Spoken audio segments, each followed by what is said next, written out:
Hello दोस्तों, नमस्कार। तो हम लोग अब डिस्कस करने जा रहे हैं आपका क्लास 8 का पॉलिटी का चैप्टर नंबर 8। चलिए हम लोग इसको शुरुआत करते हैं। तो ये है आपका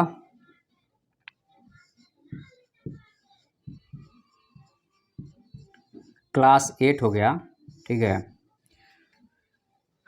क्लास 8 हो गया और यह जो है सो आपका NCERT की बुक हो गई, ठीक है। सब्जेक्ट जो है वह पॉलिटी हो गया, ओके। सब्जेक्ट पॉलिटी हो गया और इसमें किसको फ़ायदा होगा? जो पढ़ेगा वो CBSE के जो बच्चे हैं उनके लिए फ़ायदा हो जाएगा।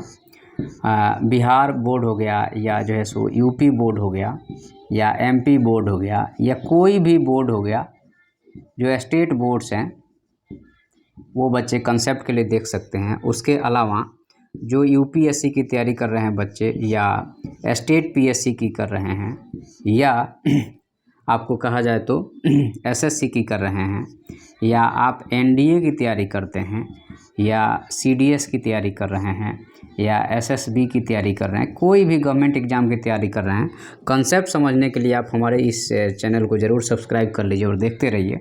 उसके अलावा जो बच्चे आपके BA कर रहे हैं या MA कर रहे हैं या PhD कर रहे हैं, उनके लिए भी कंसेप्ट को समझने के लिए बहुत ज़्यादा ज़रूरी है, जिसको हम बहुत ही अच्छे तरीके से यहाँ पे डिस्कस करते हैं, तो आपको भी फ़ायदा हो सकता है।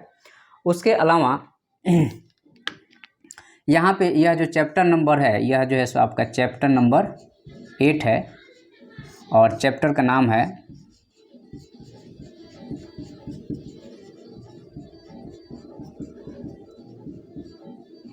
Confronting marginalisation,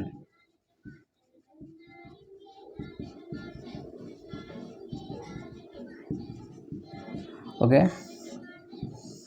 confronting marginalisation, this is the chapter number 8, okay. तो हम लोग अब यहाँ पे इस चीज़ को डिस्कस करने जा रहे हैं, chapter number 8, that is the confronting marginalisation.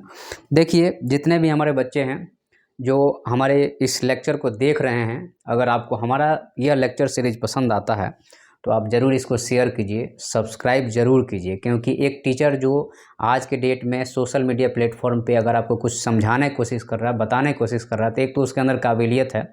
दूसरा चीज़ ये है कि आपको वो फ्री ऑफ कॉस्ट में दे रहा है, तो कम से कम आपकी इतनी रिस्पॉन्सिबिलिटी ज़रूर होनी चाहिए मानवता के नाते कि आप चैनल को सब्सक्राइब कीजिए, चैनल को सब्सक्राइब कीजिए, लाइक कीजिए, कमेंट कीजिए कि हाँ सर, आपका पढ़ाया हुआ हमें बहुत पसंद आया। आपके इतना ही भर का जो रिवार्ड है उस टीचर के लिए जो है सो बहुत अच्छा होगा, उसके आगे काम आएगा। और दूसरा चीज़ ये है कि वो मोटिवेटेड रहेगा आपको फ्री ऑफ कॉस्ट में मटेरियल देने के लिए। आप एक ह्यूमैनिटी के नाते अगर किसी से काम कराते हैं तो उसको उसका मेहनताना दिया जाता है। यहाँ पे इस सोशल मीडिया प्लेटफॉर्म पे आपका शेयर, सब्सक्राइब और लाइक और कमेंट जो है, यह आपका जो है रिवार्ड है एक टीचर के लिए। आज के डेट में अच्छे टीचर बहुत कम हैं, जो अगर सोशल मीडिया पे अगर आते हैं तो उनको प्रमोट करना चाहिए, आपका धर्म बनता है। अदरवाइज अगर ऐसा नहीं करते हैं तो एक नेचुरल लॉ के अगेंस्ट में है।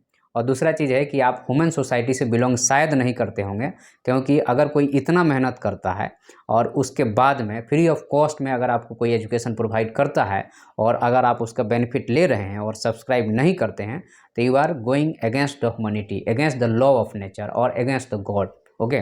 सो यहाँ पे मैं इसलिए बोल रहा हूँ क्योंकि बहुत सारे ऐसे बच्चे हैं जो लगातार लोगों के फ़ायदा ले रहे हैं, लगातार पढ़ रहे हैं, लेकिन उनकी बातों का वो बाकी बातों को सुन तो रहे हैं, लेकिन जो बोल रहे हैं कि उनको मेहनताना देना, शेयर सब्सक्राइब करना, ये आपका एक तरह से फ़र्ज़ है, रेस्पॉन्सिबिलिटी है, जिसको आपको भी निभाना है जब एक टीचर फ्री ऑफ कॉस्ट में आपको पढ़ा रहा है। तो थैंक यू। चलिए हम लोग शुरू करते हैं अपने इस लेक्चर को। तो देखिए, अब हम लोगों ने आपको पढ़ा है, हमने शुरू से ही आपको ये चीज़ बताया है कि देखिए क्या है कि एक्चुअल में क्या है कि जो इक्वालिटी है,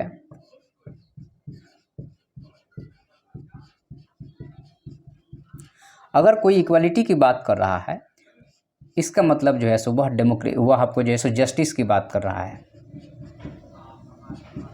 ओके। अगर कोई इक्वालिटी की बात कर रहा है, it means that it is talking about the justice. और जस्टिस और इक्वालिटी जो है सो बेस ऑफ डेमोक्रेसी है।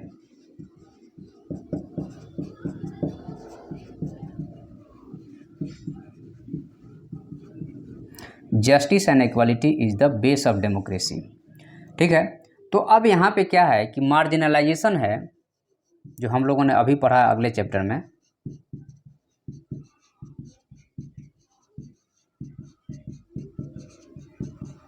जो मार्जिनलाइजेशन है यह क्या है, a type of in equality, यह एक इनइक्वालिटी टाइप है। और जब इनइक्वालिटी आएगी तो क्या होगा, तो कॉन्फ्रंटेशन होगा।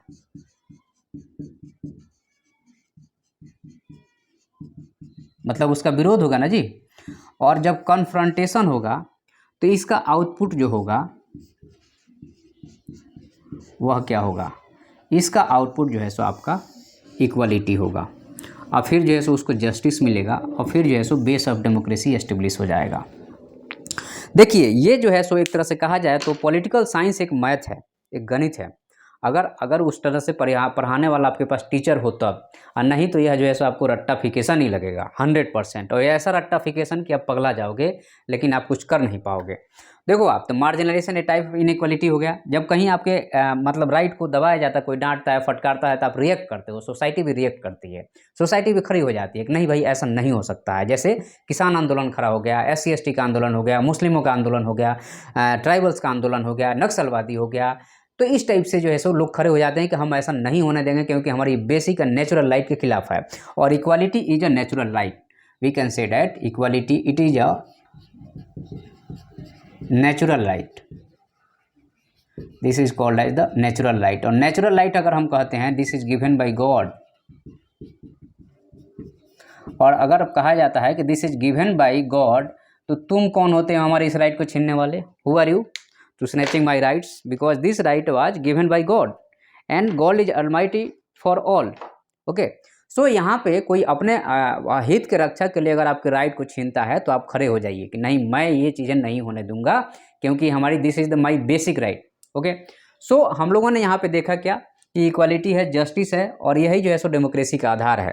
डेमोक्रेसी के दूसरे भी आधार हैं लेकिन जितने भी आधार हैं ना वो सब जस्टिस और इक्वालिटी पे ही टिका हुआ है। पूरा डेमोक्रेसी जस्टिस और इक्वालिटी पे ही टिका हुआ। अगर ये नहीं तो डेमोक्रेसी नहीं, सीधा सी बात है। आप 2 वर्ड में अगर डेमोक्रेसी को डिफाइन करना चाहें तो ऐसे भी डिफाइन कर सकते हैं। ओके, तो अब हम लोग यहाँ पे आपको क्या करेंगे कि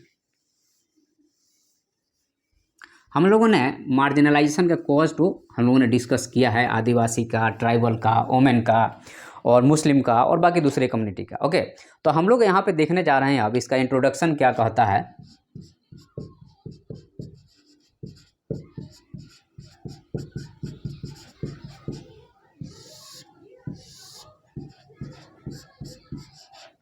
इसका इंट्रोडक्शन क्या कहता है अगर हम उसको देखने जा रहे हैं यहाँ पे, तो आपको यहाँ पे देखिए आपका जो है सो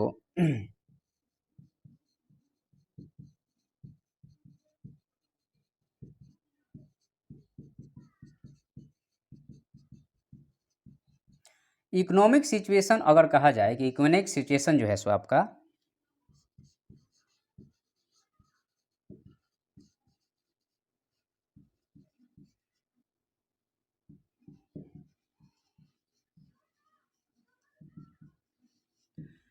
इकोनॉमिक सिचुएशन जो है सो मेन कॉज है इनइक्वालिटी का।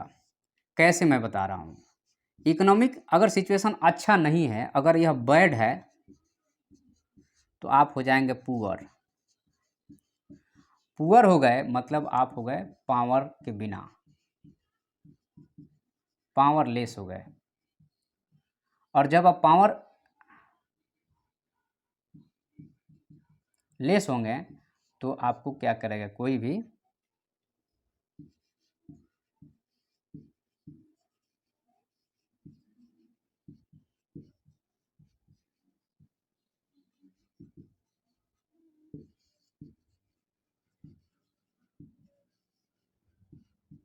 Anybody able to threat of your right.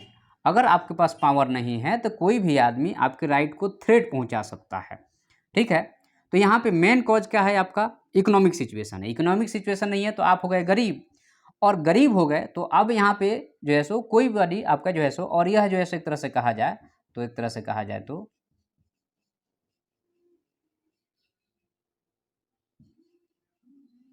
Natural law है जो आपका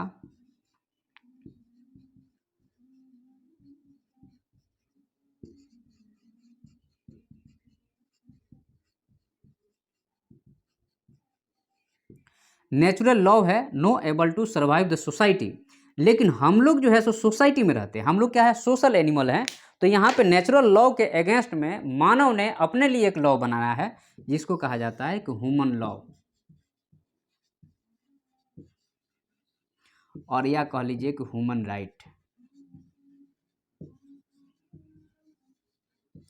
आप कभी देखे हैं कि चिकन राइट कोई बोलता है, मुर्गी की राइट कोई बोलता है? नहीं बोलता है। आप कोई बोलते हैं कि एनिमल राइट की बात करता है, क्योंकि एनिमल ने अपनी सोसाइटी नहीं बनाई तो उनकी राइट कहाँ से होगी, वो अपने लिए लड़े नहीं, तो इसलिए यह नहीं है, लेकिन ह्यूमन लड़ा है इसलिए ह्यूमन का राइट है। ओके, समझने वाली बात यहाँ पे है कि यहाँ पे जो है सो लॉ जो है ना अकॉर्डिंग टू ह्यूमन बनाया गया, ह्यूमन के सिचुएशन के अकॉर्डिंग बनाया गया है। तो यहाँ पे आपको इंट्रोडक्शन में इकोनॉमिक सिचुएशन जो है सो मेन कॉज है, ठीक है। तो यहाँ पे आप एक तरह से कहा जाए तो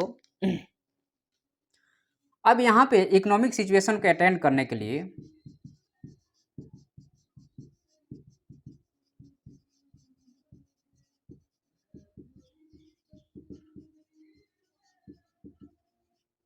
इकोनॉमिक सिचुएशन को अटेंड करने के लिए या तो पब्लिक स्ट्रगल करती है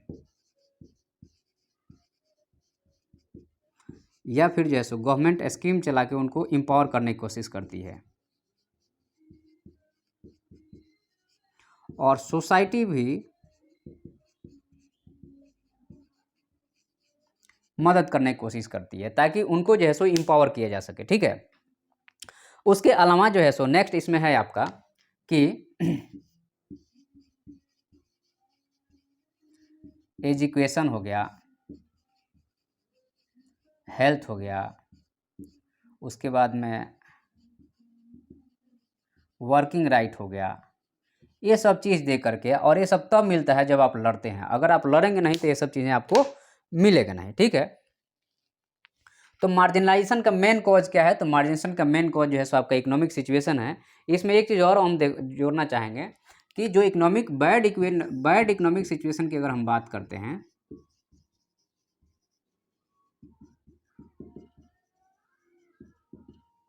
तो बैड इकोनॉमिक सिचुएशन किसका है अगर हम बात करते हैं तो एक आपका वुमेन हो गई, फिर आपका दलित हो गया, फिर जो है सो आपका ट्राइबल हो गया,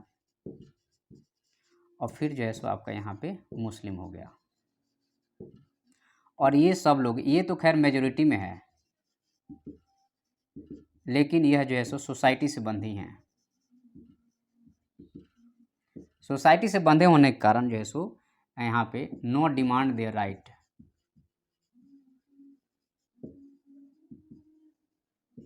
लेकिन ये जो हैं ये फाइट कर रहे हैं।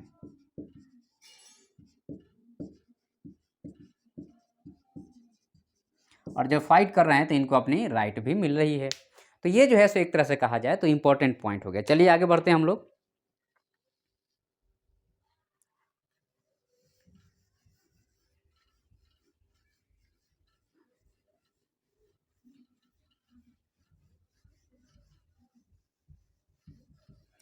अब यहाँ पे देखिएगा आप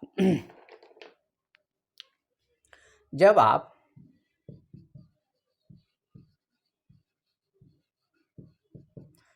स्ट्रगल करते हैं तो क्या होता है कि आपको यहाँ पे उसका रिजल्ट मिलता है,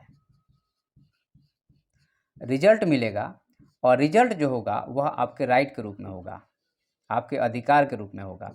और यह राइट कैसा होगा, रिटन होगा, रिटन होगा। और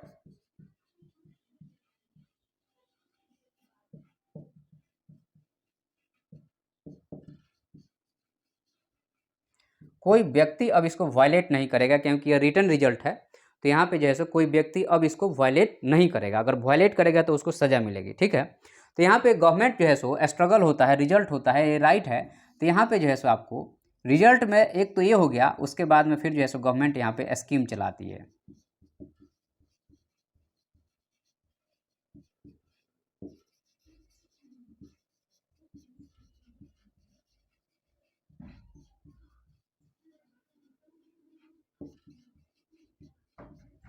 गवर्नमेंट यह स्कीम चलाती है कि डाउन ट्रेडन लोगों को कैसे अपलिफ्ट किया जाए।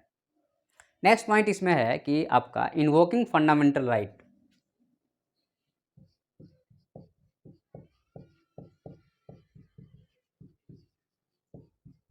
फंडामेंटल राइट को मैं FR लिख देता हूं।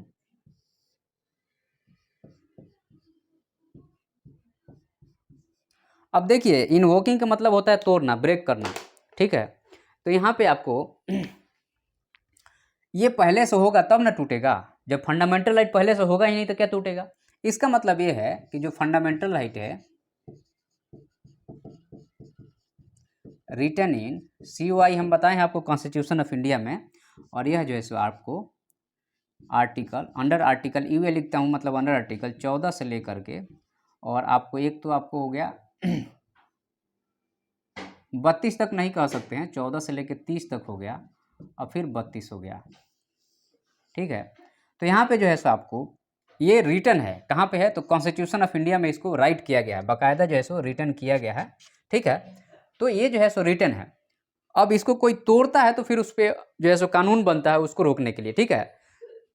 और यहाँ पे जो है सो आपको कॉन्स्टिट्यूशन ऑफ इंडिया इसको डिफाइन करता है, डिफाइन करता है। और जब कॉन्स्टिट्यूशन ऑफ इंडिया इसको डिफाइन कर दिया है तो government work according to fundamental right. अब गवर्नमेंट भी बाइंड कर दिया गया है कि गवर्नमेंट आप भी जो हैं आप इसके अगेंस्ट में जाके काम नहीं करेंगे। अगर आप अगेंस्ट में काम करेंगे तो आपको कोर्ट आपको यहाँ पे लताड़ना शुरू करेगा और आप जो है सो उसके अगेंस्ट में नहीं जाएंगे।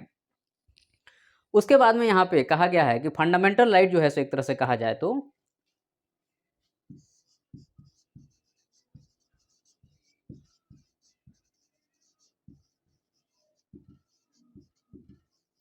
यह जो है सो आपके इक्वल सोसाइटी बनाने का काम कर रहा है। फंडामेंटल राइट जो है सो आपका इक्वल सोसाइटी जो है सो यहाँ पे बनाने का या डेवलप करने का काम कर रहा है। तो यहाँ पे जो है सो हम मेन काम है कि इक्वालिटी, इक्वालिटी मतलब जस्टिस, जस्टिस मतलब डेमोक्रेसी, ये वर्ड आपको याद कर लेना है, ठीक है। और उसके बाद में आपको फंडामेंटल राइट जो है आपका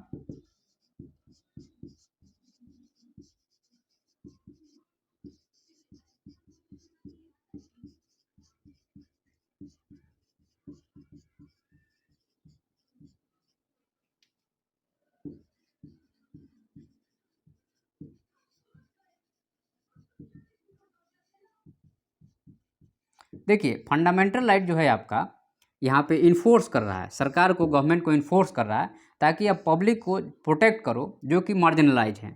तो गवर्नमेंट यहाँ पे दो तरह से प्रोटेक्ट करती है, एक तो आपको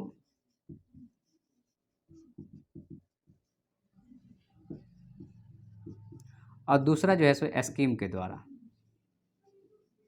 ओके। तो ये जो है सो दो तरीके से फंडामेंटल राइट का यहाँ पे प्रोटेक्शन चल रहा है। उसके बाद नेक्स्ट पॉइंट अगर हम बात करते हैं यहाँ पे कि अब यहाँ पे चूंकि फंडामेंटल राइट में आपको अंडर आर्टिकल 17 में पहले छुआछूत था, अब जो है सो इसको बैन कर दिया गया, ठीक है, सरकार ने इसको बैन कर दिया है। तो ये आपको बैन क्यों किया गया, क्योंकि यह आर्टिकल में ऑलरेडी मेंशन है। उसके बाद जो है सो गवर्नमेंट इस पर काम कर रही है। उसके बाद में दूसरा चीज़ यहाँ पे यह है कि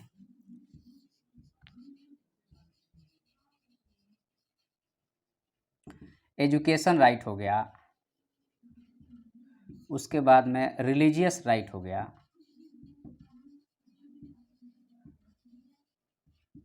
तो ये सारे राइट जो हैं आपको कहाँ से मिले हैं, तो ये सब आपको राइट कॉन्स्टिट्यूशन ऑफ इंडिया ही आपको दे रहा है। जो भी माइनॉरिटी ग्रुप है उनको सबके लिए, जो कि समान है, कोई बड़ा कोई छोटा नहीं है, यहाँ पे जाति धर्म अपने जगह पे है, लेकिन कॉन्स्टिट्यूशन में राइट जो है सो सबके लिए एक समान है, ठीक है। और यहाँ पे आप रेस, रिलीजन, कास्ट, सेक्स और प्लेस ऑफ बर्थ के आधार पर आप किसी को डिस्क्रिमिनेट नहीं करेंगे, ओके। तो ये सारे राइट जो है सो हमारे संविधान ने हमको दिए हुए हैं और इसको सरकार को इन्फोर्स करता है यह कि सरकार जो है सो इसको फॉलो करे और प्रोटेक्ट करे, ओके।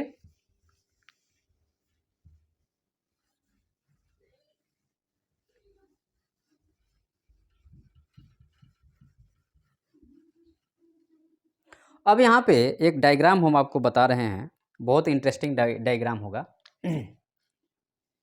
हमने तो ऐसे आपको पहले भी बताया है, लेकिन चलिए एक बार और बता देते हैं। यहाँ पे ये है आपका एग्जीक्यूटिव, यह एग्जीक्यूटिव है जिसको हिंदी में हम लोग बोलते हैं सरकार, या कह लो कि यह गवर्नमेंट है। और यह जो है सो लेजिस्लेटिव है,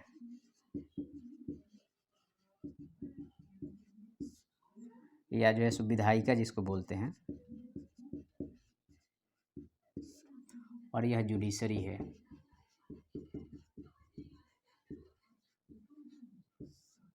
या न्यायपालिका। अब यहाँ पे पहले तो हमने यहाँ पे आपको बताया था पीपुल के बारे में। अब एक और नया कॉन्सेप्ट दे रहे हैं, कॉन्स्टिट्यूशन ऑफ इंडिया। पब्लिक और कॉन्स्टिट्यूशन ऑफ इंडिया अलग नहीं है, क्योंकि पब्लिक के हितों की रक्षा के लिए ही कॉन्स्टिट्यूशन ऑफ इंडिया का निर्माण किया गया है, तो यह उससे अलग नहीं है। तो अब यहाँ पे ये जितने लोग हैं वह जो है सो पब्लिक को ध्यान में रख के काम करते हैं, या कहिए कि कॉन्स्टिट्यूशन ऑफ इंडिया को ध्यान में रख के काम करते हैं। अगर कॉन्स्टिट्यूशन ऑफ इंडिया को यहाँ वायलेट करेंगे तो देखिए आपका क्या है कि अगर एग्जीक्यूटिव वायलेट करेगा तो एग्जीक्यूटिव वायलेट मतलब सरकार वायलेट करेगा, तो लेजिस्लेटिव और जुडिशरी दोनों खड़े हो जाएंगे कि भाई इनके हितों की रक्षा नहीं होगी। अगर यह वायलेट करेगा तो ये दोनों खड़े हो जाएंगे, और यह अगर मान लीजिए ये दोनों वायलेट करेंगे तो यह खड़ा रहेगा। मतलब यह जो है सो हमेशा खड़ा है सिर्फ और सिर्फ पब्लिक के लिए। तो यहाँ पे हम कह सकते हैं कि कोर्ट जो है आपका वह प्रोटेक्ट करता है किसको, फंडामेंटल राइट को, या कहिए कि कॉन्स्टिट्यूशन ऑफ इंडिया को, या कहिए कि पीपुल को। समझ रहे बात को? ये बहुत ज़्यादा इम्पोर्टेंट कंक्लूजन है आपके लिए, कोई बताएगा नहीं, मैं आपको बता रहा हूँ, गारंटी लिख के दे रहा हूँ। ठीक है, तो इस चीज़ को आपको समझना पड़ेगा। तो यहाँ पे अब जैसे ही ये जो है आपका ये एग्जीक्यूटिव है, लेजिस्लेटिव और ये सब लोग हैं, यहाँ पब्लिक है। यहाँ पब्लिक में भी दो लोग हैं, सिर्फ पब्लिक है, कॉन्स्टिट्यूशन सबके लिए है। तो यहाँ पे अगर हम कहें, यहाँ पे चलिए मैं आपको बता दूँ कहाँ पे, चलिए मैं यहाँ पे बता देता हूँ। कॉन्स्टिट्यूशन ऑफ इंडिया और पीपुल जो है, पीपुल को भी आप दो पार्ट में बांटिए। एक जो है सो आपका मेजोरिटी बाती है और दूसरा माइनॉरिटी में। मेजोरिटी में भी माइनॉरिटी और मेजोरिटी, जैसे आपका दलित हो गया, ट्राइबल हो गया, वोमेन हो गया। वोमेन माइनॉरिटी में नहीं है लेकिन राइट में माइनॉरिटी में है, और मेजोरिटी हो गया। तो इनके भी ऊपर ये अत्याचार करता है और ये पूरा इसके ऊपर अत्याचार कर रहा है। तो यहाँ कॉन्स्टिट्यूशन ऑफ इंडिया बैठा है जो आपको ये करने से रोकता है और ये करने से रोकता है। मतलब क्या? तो अब यहाँ पे ये करने से रोकता है इन द सेंस, कहने का मतलब क्या हुआ? इसका मतलब ये हुआ कि यह कहेगा किसको, कॉन्स्टिट्यूशन ऑफ इंडिया कहेगा किसको, गवर्नमेंट को। गवर्नमेंट को कहेगा कि तुम लॉ बनाओ, law to protect minority. Law जो है सो माइनॉरिटी को प्रोटेक्ट करने के लिए लॉ बनाइए। और दूसरा होगा कि अपलिफ्टमेंट ऑफ माइनॉरिटी या मार्जिनलाइज। ओके, तो ये बहुत ही इंपॉर्टेंट कंसेप्ट है जिसको समझना चाहिए। अगर आप नहीं समझते हैं तो ये बहुत ही मतलब कि आपको दिक्कत कर सकता है। और ये मैथमेटिकल तरीके से हम समझाते हैं आपको, तो बिल्कुल कोई टेंशन की बात नहीं है। यहाँ पे मज़ा आएगा आपको वैसे पढ़ेंगे तो, नहीं तो रटने रटाने वाले तो पूरे भरे ही पड़े हैं, रटते रहो रटाते रहो। चलिए आगे बढ़ते हैं हम लोग। अब यहाँ पे कहा गया है क्या कि प्रोमोटिंग जो है सो सोशल जस्टिस के बारे में, प्रमोशन के बारे में बात की गई है। ठीक है, प्रोमोटिंग सोशल जस्टिस।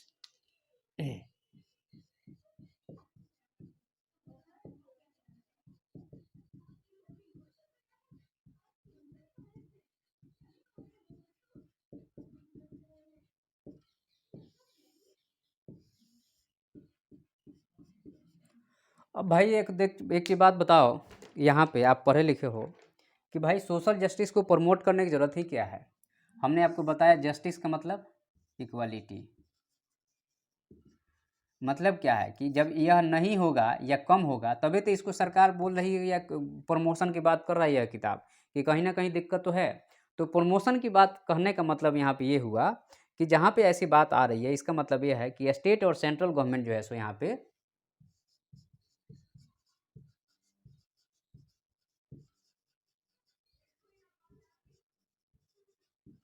स्टेट और सेंट्रल गवर्नमेंट लॉ बनाए ताकि जो है सो जहाँ इनइक्वालिटी है, जहाँ पे सोशल जस्टिस का वायलेशन हुआ है, वहाँ पे जो है सो यहाँ पे इसको काम किया जाए। तो इसके लिए आपको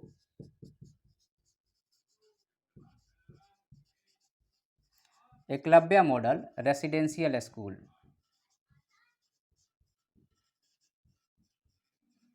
ये हम आपको बताएंगे। कब बताएंगे? हम जब स्कीम पढ़ाएंगे तो आपको यहाँ पे बताएंगे कि आखिर में ये किसने खोला है और इसका काम क्या है, ठीक है। उसके बाद में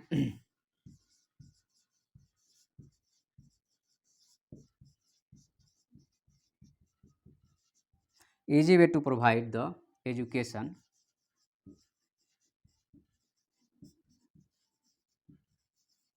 right to education 21A article में। नेक्स्ट आपका है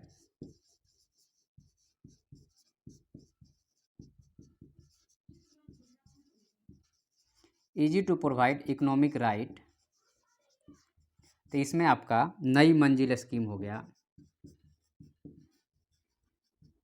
उसके बाद में आपका नई रोशनी हो गया। उसके बाद में आपको ट्राइबल प्रोडक्ट प्रमोशन हो गया।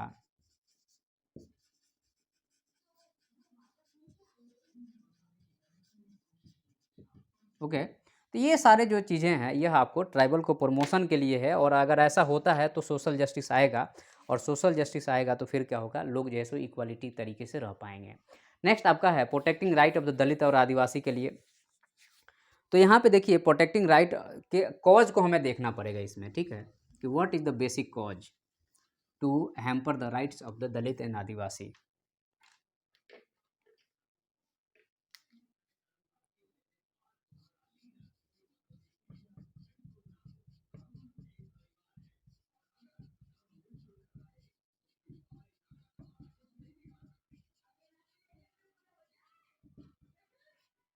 Protecting right of the equality. अब यहाँ पे क्या है, समझने वाली बात यह है कि सबसे पहला चीज़ है कि यहाँ पे रिलीजियस सबसे ज़्यादा इम्पैक्ट कर रहा है। रिलीजियस सुधार भी होना चाहिए। जैसे आपने देखा होगा साबरीमाला का या ट्रिपल तलाक का या बुर्का हटाने का, तो ये रिलीजन से रिलेटेड है। रिलीजन सबसे बकवास चीज़ है हमारे हिसाब से, इसलिए क्योंकि मैं आंख मूंद के नहीं बोल रहा हूँ, क्योंकि रिलीजन का जो बेस था वो ख़त्म हो चुका है और लोग अपने हिसाब से इसका यूज कर रहे हैं या मिस यूज कर रहे हैं, ठीक है। तो यहाँ पे एक तरह से कहा जाए तो आपको चीज़ों को रेशनल मैनर में टॉक करना चाहिए।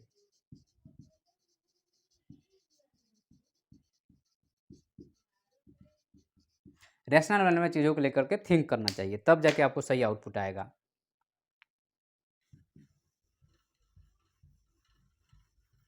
इसमें एक लॉ है आपको SC/ST prevention and atrocities act 1989।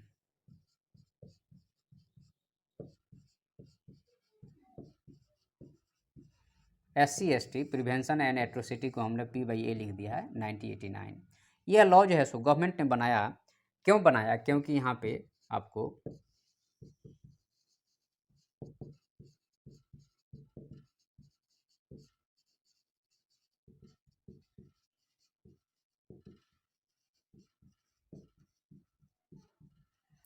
Right जो है सो ट्राइबल्स के या दलित के प्रोटेक्ट करना था, और यह जो है सो आपका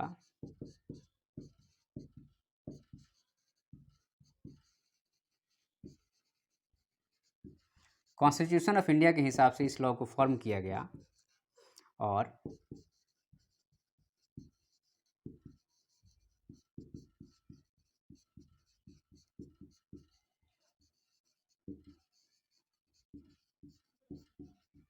यह जो है सो आपको ट्राइबल्स के या दलित के राइट को क्या करता है, प्रोटेक्ट करता है।